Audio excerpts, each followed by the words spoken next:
मदन दिलावर। प्रश्न संख्या 46। माननीय अध्यक्ष महोदय, जी हाँ, खंड 1, भवन एवं अन्य सह निर्माण श्रमिक नियोजन एवं सेवा शर्तों का विनियम अधिनियम 1996 की धारा 12 के अंतर्गत भवन एवं अन्य सह निर्माण कार्यों में नियोजित श्रमिकों का पंजीयन किए जाने का प्रावधान है। मंडल द्वारा पंजीकृत निर्माण श्रमिकों के कल्याण हेतु 13 कल्याणकारी योजनाओं का संचालन किया जाता है। योजनावार विवरण परिशिष्ट 1 पर संलग्न है। खंड 2, विधानसभा क्षेत्र रामगंज मंडी में विगत 5 वर्षों में कुल 2211 हिताधिकारियों को मंडल द्वारा संचालित विभिन्न योजनाओं में लाभान्वित किया गया है, जिसके अंतर्गत प्राप्त कुल 4173 योजनाओं के आवेदनों में से 2211 आवेदन स्वीकृत, 926 अस्वीकृत, 284 आवेदन हिताधिकारी के स्तर पर तथा 752 आवेदन विभागीय स्तर पर लंबित हैं। विवरण परिशिष्ट 2 पर संलग्न है। मुख्यतः निर्माण श्रमिकों द्वारा पूर्ण आवेदन प्रस्तुत करना, काट-छांट किए गए दस्तावेज अपलोड करना, अस्पष्ट दस्तावेज प्रस्तुत करना, वांछित दस्तावेजों को ऑनलाइन पोर्टल पर अपलोड नहीं करना एवं उपयुक्त समय में हिताधिकारी द्वारा आक्षेप पूर्ति नहीं किए जाने के कारण आवेदन लंबित हैं।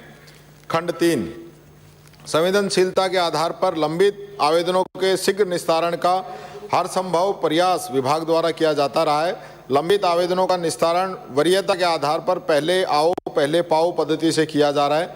मंडल में उपलब्ध सीमित कोष की स्थिति को दृष्टिगत रखते हुए संवेदनशीलता के आधार पर प्राथमिकता निर्धारित की गई है। सिलकोसिस सहायता, मृत्यु सहायता, प्रसूति सहायता, शिक्षा सहायता एवं टूलकिट सहायता के आवेदनों को वरीयता देते हुए निस्तारण किया जा रहा है। माननीय अध्यक्ष महोदय, मैं जानना चाहता हूं माननीय मंत्री महोदय से, विभागीय व हितधारियों के स्तर पर वर्षवार कितने कितने आवेदन, किस किस श्रेणी के आवेदन लंबित हैं और उसके क्या कारण हैं? पूरा वर्षवार विवरण आपको मैंने दिया है। नहीं दिया।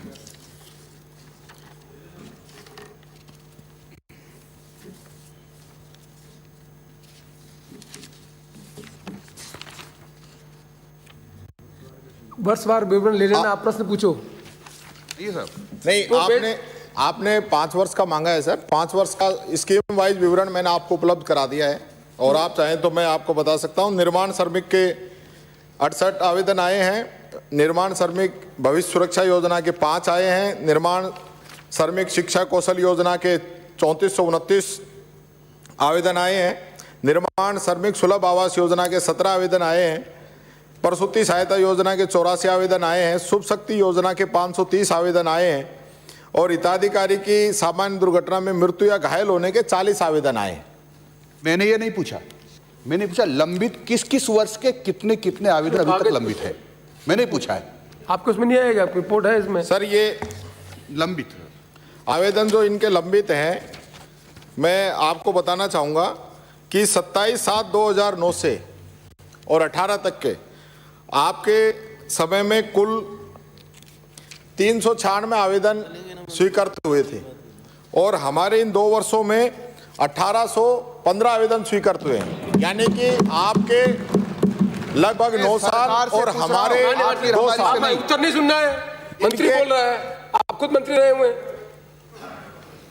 इनके 9 वर्ष में और हमारे 2 वर्ष में 4 गुना ज्यादा आवेदन आप लोगों के यहाँ पे स्वीकृत हुए हैं। और लगभग हमने, मैं माननीय अध्यक्ष महोदय बताना चाहूँगा, रामगंज मंडी में पिछले 2 वर्षों में 1770 बेनिफिशरियों को हमने सहायता दी है और लगभग 1,70,00,000 का भुगतान हमने किया है।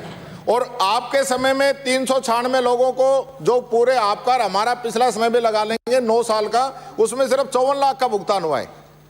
मैं कहना चाहूँगा पहले से कई गुना ज़्यादा बेनिफिट हम श्रमिकों को दे रहे हैं।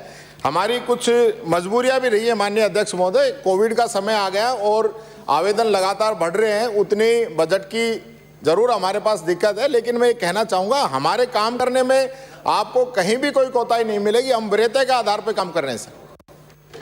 माननीय अध्यक्ष महोदय, मैं ये निवेदन कर रहा था कि कौन कौन से वर्ष के कितने कितने विभागीय स्तर पर और हितधारी के स्तर पर पेंडिंग है और क्यों है। अब ये प्रश्न समझना, इसका ऑपरेटिव पार्ट पूछ लो, क्या चाहते हो इससे, इस सूचना से आप क्या चाहते हो वो बोलो आप।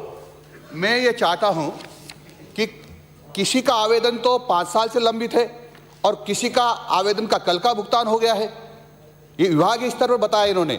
तो कितने कितने किस वर्ष के हैं?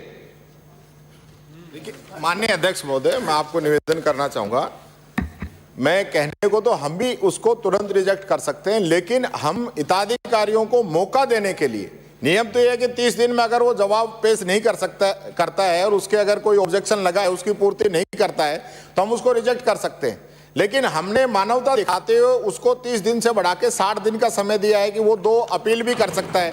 हम उसको SMS से भी सूचना देंगे और उसके बाद भी अगर वो पूर्ति नहीं करता है अब उसको रिजेक्ट करने का प्रावधान है। हमने माननीय अध्यक्ष महोदय कोविड की वजह से हमने पूरी छूट दी है और उनको पूरे इस वर्ष हमने किसी का भी रिजेक्ट नहीं किया। ऑब्जेक्शन की वजह से वो पूर्ति कर दे, हम उसका सिलेक्ट अब भी कर देंगे। माननीय मंत्री जी, माननीय मंत्री जी, इनके जितने पेंडिंग केस हैं उनके 2 महीने में आप अपनी प्रक्रिया के लिए उनको डिस्पोज करने का निर्णय करें, या उनको मालूम पड़ेगा कि नहीं है, इसको ये बात कह के छुट्टी करें।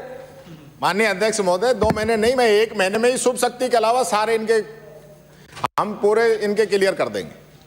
अब बोले अध्यक्ष महोदय, निवेदन ये था कि विभागीय स्तर पर कोई खामी नहीं है, इस हितधारक के स्तर पर कोई खामी नहीं है। 700 के ऊपर आवेदन बताए हैं, विभागीय स्तर पर लंबित हैं, तो विभागीय स्तर पर लंबित क्यों है, उसका भुगतान क्यों नहीं हो रहा है? वो चलो हितधारक मान लेते कुछ कमियां होगी। मैं माननीय सदस्य को समझाना चाहूंगा, ये जो 700 आवेदन है इसमें ज्यादातर छात्रवृत्ति के आवेदन है जो कि अभी आए। पिछले 1-2 महीने के जो आवेदन है वो इसी वर्ष के हैं। इसीलिए मैं जानना चाह रहा था वर्षवार कितने कितने इसमें मैं आपको बताना चाहूंगा, क्योंकि आपने वर्षवार पहले क्वेश्चन में नहीं था, लेकिन फिर भी मैं कहना चाहूंगा इसमें 90% जो केस है वो पिछले 2 या 3 महीने के हैं। कोविड की वजह से जो इसकी छात्रवृत्ति के जो आवेदन किए जाते हैं वो लगभग अप्रैल, मई, जून, जुलाई, अगस्त के अंदर आवेदन आते हैं और वो तारीख हम लगातार इसकी बढ़ाते रहे कोविड की वजह से, वो आवेदन लंबित है। पुराना कोई बहुत ज्यादा इसके अंदर लंबित नहीं है, सारे नए आवेदन है। इसलिए मैं जानना चाहता हूं क्योंकि मेरे पास जो समाचार है, जो पैसे दे देता है ना उसका पहले दे देते हैं, और जो पैसे अंकित नहीं होगा। आप रिलीफ चाहते हैं कि प्रश्न पूछ रहे हैं? आपकी बात समझ में आ गई। जितने पेंडिंग केस है उस पेंडिंग केस के संबंध में विभाग समय पर निर्णय लेकर उनको डिस्पोज करे, यही बात कहा उसमें। अब उसको गौन रिपीट करने से तो कोई पर्पज नहीं होगा। अगला प्रश्न श्री अमीन खान।